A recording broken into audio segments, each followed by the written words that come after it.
Hello and welcome back to my channel. Guys, I bring you yet another TikTok video. Guys, you need to watch this. We have this black sister who's being dragged for saying this about if you've watched Black Spider-Man, the cartoon, the animation Spider-Man. Let's just get straight into the video without wasting much of your time, and then we'll talk from here. About racism in the Latinx community. Spoilers if you haven't seen Across the Spider-Verse. Miles' mother gave him a very moving pep talk about how he belongs in most spaces, in all spaces. And obviously you're interpreting that as she's thinking he's going to go to Princeton and, you know, these white people are not going to be, you know, welcoming. Surprise, surprise, like normal, it was a non-black Latin man being the most racist. It's so heartbreaking, yet not surprising that the first person to say, "You don't belong here, Miles," was another Latin man, a biracial Latin man. If he cared about balance so much, why didn't he create a Spider-Man in Universe 42? That went out of his way to make sure that Miles was uncomfortable the entire time, even not responding to him in Spanish. Just like that non-black Latin people love to do to black people, to let them know, like, you are not Spanish like me because you don't look the way that I want you to look. I'm sorry, I'm not arguing with you about how racist this man is if you're not an Afro-Latino who's brown skinned. Our experience is unique in that we have to prove to the world and our own people that we belong. Miguel is truly one of the only Spider-Man that don't belong, and he had the nerve to put the heat on Miles. It was comically easy for him to turn his white friends against this black man because he knew he would be deemed more trustworthy. Talk about racism in the Latinx community. Spoilers if you So that is the video, you guys. When this video was posted on TikTok, guys, people stitched this video, and I have a few stitches for you guys. So let's just get straight into the stitches, but I would love to hear what you think about this video in the comments section below. Yeah, so let's just watch the stitches. Talk about racism in the Latinx community. Spoilers if you haven't seen Across the Spider-Verse. Miles' mother. It's 6 a.m. I just woke up and already stupidity's knocking at my door. Girl, I don't know what the hell movie you watched, but you clearly did not pay attention to the dialogue at all. Miguel O'Hara's malice towards Miles Morales was not anything to do with race. Spoilers for Across the Spider-Verse if you haven't seen it yet. If you watch the movie, you'll know that Miguel technically knew that Miles was always an anomaly. In other words, an event that was not supposed to happen. Another way of saying it is that in terms of timeline stability, Miles was a glitch in the system. And since Miguel is the leader of the Spider Society, and their job is to maintain the stability of the Web of Life and Destiny, he needed to eliminate any and all anomalies. And if not eliminate, then at the very least contain them. It was all about protecting timelines and the dimensions. It had nothing to do with race. Talk about racism in the Latinx community. Spoilers. Alright, so clearly me and you did not watch the same movie. Spoilers ahead if you haven't seen it. Miguel didn't like Miles because of race. It had nothing to do with race. It had nothing to do that Miles was Afro-Latino. It had to do with that he literally said it word for word. He's like, you are an anomaly. You were never supposed to be Spider-Man. The spider that bit you came from another dimension. And because of you, that dimension no longer has a Spider-Man. It has no Spider-Man. And because of you, your Peter Parker died and the collider went off. And because of that, Spot became the Beat. He was blaming him for everything because of what Miguel went through when he went to the other dimension and tried to have a family. He was like, he had to go through all that shit. And he was like, you know what? It's all because of you. If you didn't get in your Peter Parker's way, none of this shit would have happened. And he's trying to go save his dad. That is the only reason why he doesn't like him. It had nothing to do with that. He was Afro-Latino. Talk about racism in the Latinx community. Spoilers if you haven't seen Across the Spider-Verse. Miles' mother. So I listened to everything that she had to say in that video. And my reaction? What are you talking about? This isn't just reaching. This is an entire delusion. And whether real or fake, you are trying to put something out into the atmosphere that doesn't benefit anybody. And even more so, restrict the scope of impact that this movie is supposed to have. The entire point of the Spider-Verse is to point out that anybody can be Spider-Man. And you want to base the judgment that this one person can't off of racism? And we want to blame white people for racism. Ugh. I'm not going to waste the time going down a deep rabbit hole of speaking on Miguel O'Hara or speaking on Miles, their comparisons and their contrasts. I'm going to do that in my own personal video on my own platform. But the conversation between Miles and his mom is not a conversation of preparing her son for facing off against the white man and his oppression. It's a conversation that prepares her son for the world, period. In several different forms of literature, it is constantly illustrating that a mother fears to allow her children, particularly her son, to go out and face the world. Not just black people going off to face the white man.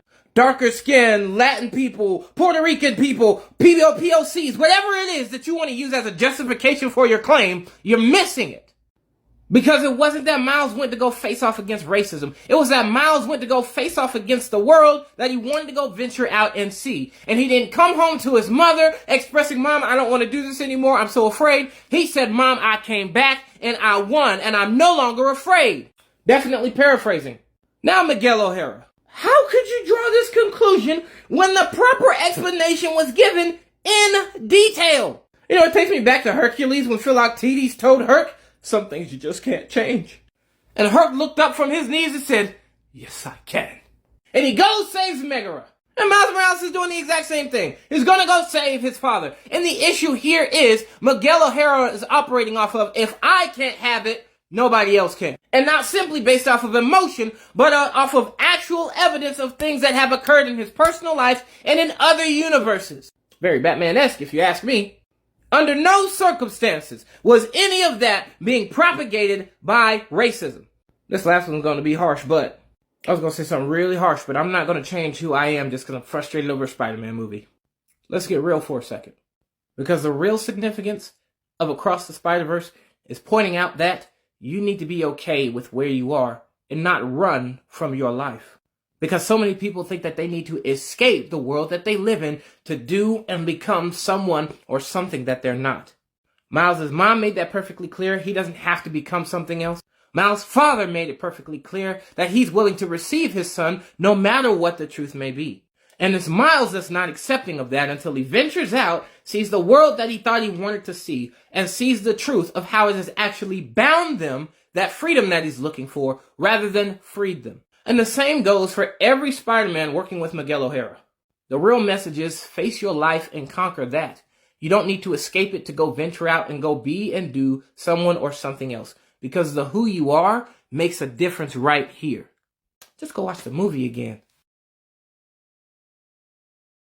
Talk about racism in the Latinx community. Spoilers if you haven't seen Across the Spider-Verse. Miles' mother. Welcome to my safe haven. You know, one thing that I find funny about the general reaction to this video, it just tells me that media literacy around the world is just fucking terrible. Like, first and foremost, you do know art is subjective, right? So all forms of art are going to hit everybody differently. And that's also why it's important to have different people telling different stories. And just because a piece of media doesn't hit you the way it hits somebody else doesn't mean that other person's interpretation is wrong, because it's all subjective. And the great thing about movies, or at least supposedly the great thing that's supposed to be about movies and TV shows and books and drawings, etc., is that we can have disagreements, but then we can have respectful conversations about it. And for those of you that don't know what I'm talking about, check out my friend Fantastic Frankie's video. Spoilers for Spider-Man to the Spider-Verse if you haven't gotten that from the Stitch.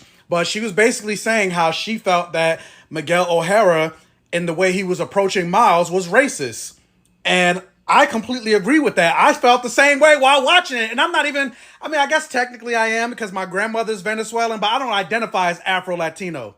And while literally, no, I don't think Miguel O'Hara is literally racist, but racial undertones were definitely put into the movie, specifically with the intentional purpose of them casting Miguel O'Hara as the main villain going up against another Afro-Latino character, especially when there was an entire scene of Miles trying to connect with Miguel in Spanish and Miguel instantly shutting him down.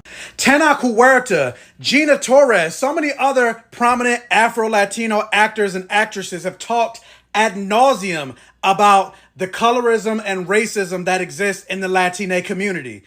When you look at Telemundo, a lot of times you don't even see Afro-Latino or Latina people in Telemundo unless they're playing prostitutes or drug dealers. You got people on this app and elsewhere talking about how they don't think Miles is actually Afro. He's just black. And it's like, no, he's both. They even show it in this movie. He clearly speaks Spanish. He identifies with the culture. In the video game, he has a Puerto Rican flag up in his room. I think he does in this movie too, but I don't recall. And while, yes, even though they're literally telling Miles that he doesn't belong and he doesn't deserve to be here because supposedly he's an anomaly. He's a Spider-Man that wasn't supposed to be Spider-Man. This is where media literacy comes into play, where you have one of the only black characters, main characters specifically in this movie, and a bunch of white characters or white passing characters or non-black characters telling this one black kid he doesn't belong. Critical thinking, that's where the racial undertones come into play, and that's what Frankie was talking about. Just because you don't see it, it doesn't affect you, or you're racist yourself, doesn't mean her interpretation is wrong. Pick up a fucking book and decolonize your fantasy. And that's all I had for you guys in today's video. Please remember to like, subscribe, and share this video, guys, and I will definitely see you in my next video. Bye.